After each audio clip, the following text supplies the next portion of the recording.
Assalamualaikum Ustaz. Waalaikumsalam warahmatullahi wabarakatuh. Sehat Ustaz? Alhamdulillah. Abu Rashid, kif haluk? Alhamdulillah Ustaz. Sehat ya? Insyaallah. Gimana Ustaz? Perjalanan safari Luar biasa dakwah. ini. Pangkal Pinang, Bangka, Masya Allah. Kita akan ke mana? Koba? Kabo? Koba. Oh, Insyaallah. Koba ya. Barakallahu fikum. Semoga Allah mudahkan. Amin. Nah, Ustaz, makna sabar tuh yang sesungguhnya itu gimana sih Ustaz? Masya Allah. Sabar itu kan pahit ya Bang. Tapi kalau kita bisa menelannya, kita akan sehat, kita akan mendapatkan yang manis. Jadi sabar itu adalah menahan diri agar hati, agar pikiran, bahkan lisan dan tangan perbuatan kita tidak melakukan hal-hal yang sifatnya meluapkan amarah atau hawa nafsu. Makanya ketika Rasulullah melihat ada seorang wanita yang dia nangis-nangis, yang dia marah-marah, murka karena ditinggal mati oleh anak kesayangannya, Nabi menasihatkan, "Taqillah wasbiri." Bertakwalah engkau kepada Allah dan bersabarlah. Ternyata wanita ini nggak tahu kalau itu adalah Rasulullah. Dia malah balik marah. Nabi berlalu.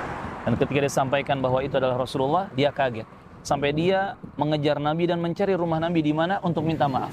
Ketika sudah ada di hadapan Nabi, dia meminta maaf. Nabi hanya mengingatkan, "Innamas sabru 'inda as-sadmatil ula." Sesungguhnya sabar itu harus ada di awal benturan terjadi musibah atau ujian. Jadi sabar yang sebenarnya adalah kita menahan diri, kita menahan apapun. Jangan sampai murka, jangan sampai marah di awal terjadinya suatu benturan. Berarti di awal, ujian. Ustaz, ya? Dari awal, itu sabar yang paling utama. Jadi jangan sabar gara-gara sudah habis apa-apa, sudah nggak bisa apa-apa, sudah kemana-mana, nggak bisa apa-apa, ya udah sabar aja. Itu sabar mungkin sabar sisa-sisa saja ya. Tetapi yang utama adalah sabar dari awal terjadinya benturan musibah atau ujian tersebut. Bukan sabar yang di penghujung ya? Bukan sabar yang di penghujung. Barakallahu fiik. Dan para ulama juga mengingatkan, kita sabar ini di semua aspek kehidupan. Secara umum, ada 3 jenis yang harus kita perhatikan dalam kesabaran. Pertama, kita wajib sabar mengerjakan amal saleh. Kita taat kepada Allah Tabaraka wa Ta'ala, taat kepada Rasulullah Muhammad SAW. Kita sholat, kita ngaji, kita istiqomah, kita hijrah, kita semua ya amal-amal saleh harus sabar.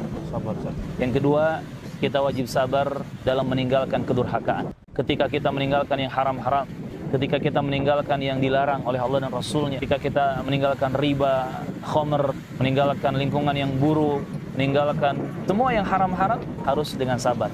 Yang ketiga, kita wajib sabar menghadapi ujian apapun, baik ujian bencana alamnya, musibah, ataupun ujian dalam rumah tangga, ujian dalam ekonomi, ujian dalam kesehatan, termasuk ujian berupa gangguan dari orang-orang yang mengganggu kita.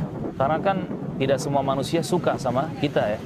Bahkan sebaik apapun dan sebenar apapun kita, tetap akan ada orang yang tidak suka dengan kita. Maka semua harus kita hadapi dengan sabar. Barakallahu fiikum.